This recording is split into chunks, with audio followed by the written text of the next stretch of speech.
Good morning and welcome to our January edition of Friday Facts and Fun. This month, I want to talk about a series of programs we're doing for our high school students and their parents because we feel like there is a need for information for this group about options that students can look at for their futures. We're calling it What Comes After High School. And we've had several programs. We've had very little attendance, unfortunately, so I'm not sure if we're not advertising it right. I'm not sure what we're doing, but we are going to try to get the word out by sharing it through Friday's Facts and Fun. And what I'm going to do is I'm going to do the program that we had in December because we had no one attend that one. And I do feel like it's information that would be beneficial for our high school students and also for their parents, particularly if parents are helping students navigate the process to get to college and they've not been. This is a new process for both the parents and the student. And as a further incentive, if you are a parent of a high schooler or a high school student who watches this segment on Facebook, you come in and tell me in the library, I will give you this. It is a little dated. It's the 2017 version, but a lot of the information doesn't change. There's a list of tons of colleges. You can get information about them, majors, what their specialties are. Some of the things, for example, how to write a winning essay. That was part of our program in November. These are the things that maybe can help you. Again, come in and say, I watched this on Facebook and I'd like a copy. We have, I believe, 5 of these left, so the first 5 people will get them. I'm going to show, these are the various segments of the programs that we've had and have upcoming. So hopefully the flyers will help you see kind of what the overall goal of the program is.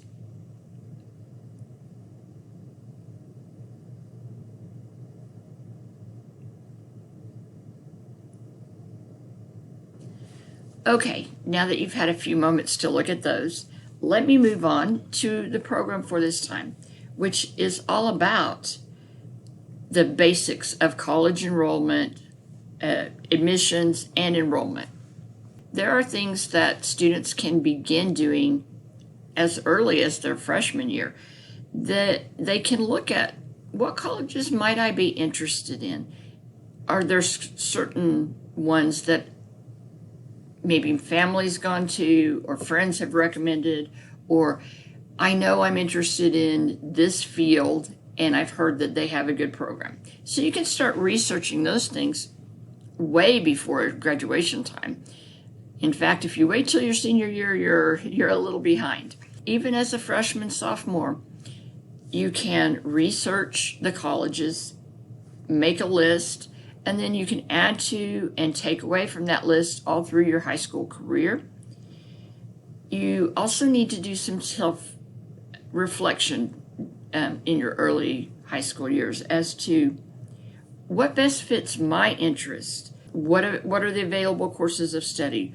What does this school cost? Because that's important. Where's it located? What is their reputation? Some colleges have reputations as serious academic institutions, some as general overall good education.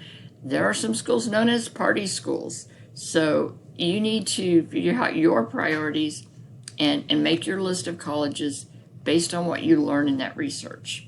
The next thing you should do is check the college website and look for the admissions page. They have a lot of information that will be helpful to you as you begin planning enrollment. The very first thing is they're going to have the application deadlines, and those vary from school to school and from state to state. So if you're not in Texas, if you're somewhere else, you need to know what that college's application deadline is and your state financial aid deadlines, which tie to that application deadline. And most schools have both what they call the regular deadline. It's kind of like, this is the final time now. But they also have early priority. And if you know what school you're wanting to go to and you do early priority, that gives you a leg up on people who haven't decided or who decide later. You're increasing your chances of getting accepted. You need to know what application fees will be charged. And we'll talk about more of that a little more later, because colleges do charge a fee to go through your application. It takes a lot of time for them to go through and just make decisions about who they're going to admit into the college. On the admissions page, they will have what information is actually going to be required on your admissions application. It may be simply a form, or some request that you do an essay, or some request letters of recommendation. Some may request all, the form, the essay, and letters of recommendation. So you need to start looking at, what does this college ask for me to apply and get in? And again, add that to your little spreadsheet. You can do a handwritten spreadsheet, or you can use Excel. If while you're on the website, you are able to print out a blank application form, I suggest that you do so.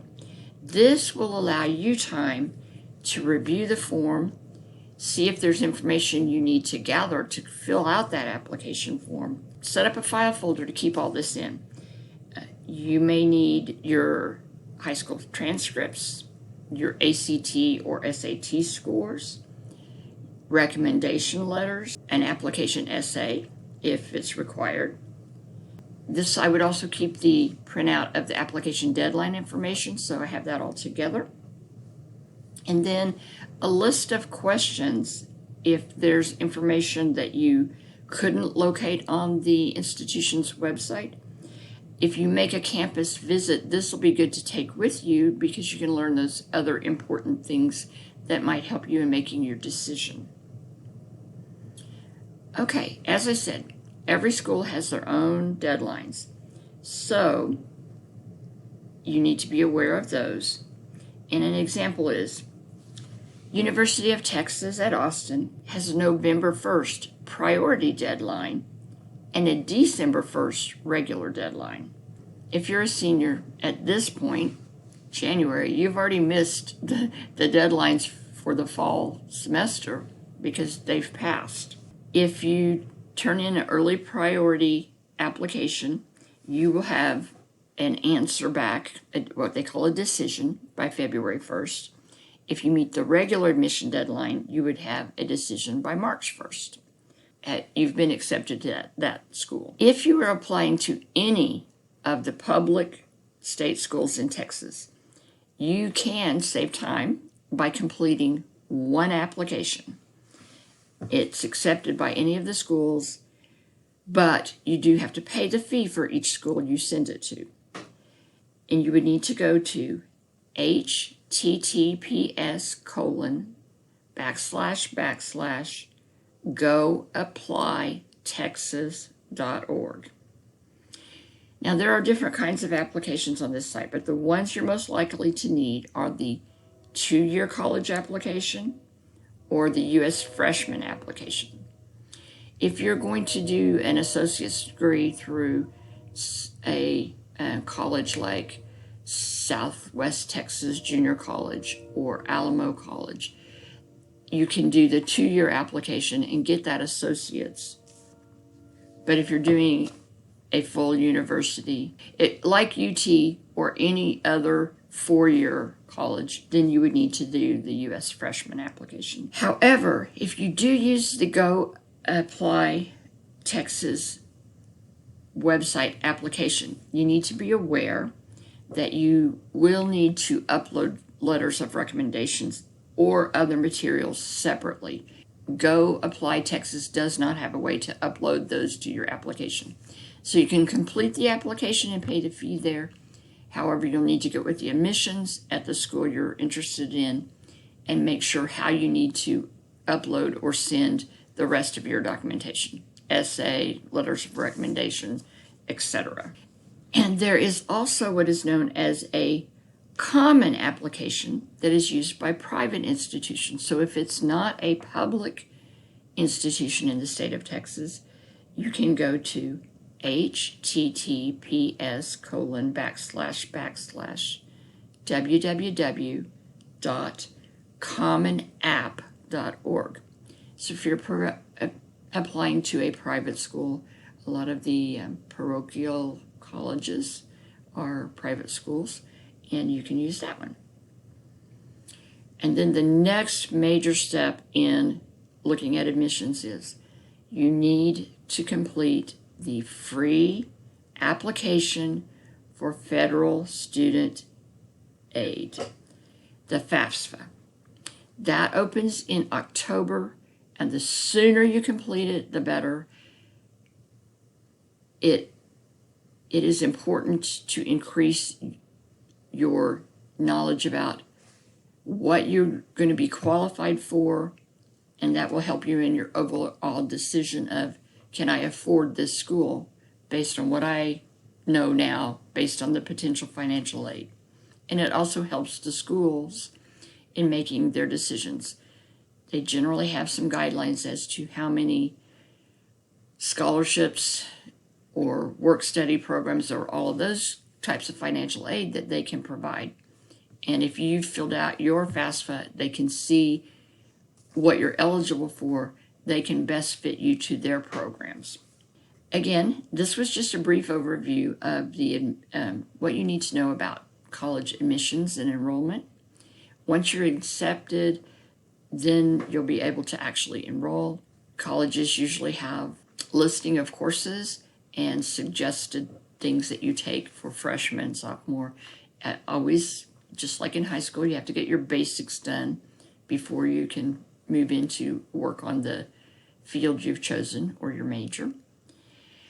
Now then, hopefully this was helpful. In February, the library will be doing another program in this series, and this is on the non-university options, because not everyone wants to do a 2-year or a 4-year degree. There are certificate programs, training programs, vocational training programs. There's the military option, there's volunteering. So the library has arranged to have people come from Southwest Texas Junior College, and I know it says college in the name. It does have 2-year programs, but they also have a lot of certificate programs, such as welding and nursing and HVAC and auto mechanics. We also have a representative coming from a certificate program, a lineman program, if you're interested in the electric. David Baker, who's head of City of Hondo Public Works and is involved with the program in Uvalde, is going to be talking to us about that. And then we have some military recruiters to talk to you about the benefits and how going into the military and serving a term there can help jumpstart your career or maybe become your career. And then we hopefully have, we're waiting to hear back for sure, a volunteer from AmeriCorps. AmeriCorps is a volunteer program that pays you, well, it says it's volunteer, but you do get paid, but you also get training that can translate into future jobs. So we want to give you all these options to look at for the future. That will be on February 8th at 6:30 p.m. You can register for that on the library's website on our calendar page. Go to the calendar page, hondo-tx.org/library. The calendar page you can locate on the left-hand column. When you go to the calendar page, there's a click here to register button. Register and attend that. We will have door prizes, and hopefully this information will be helpful to some of our teens and parents. If you aren't a teen or a parent, but you know one, please share the information with them. We're trying to get this word out every way we can. And until next month, this has been our Friday Facts and Fun. And hopefully next month it'll be more fun and less facts. Thank you.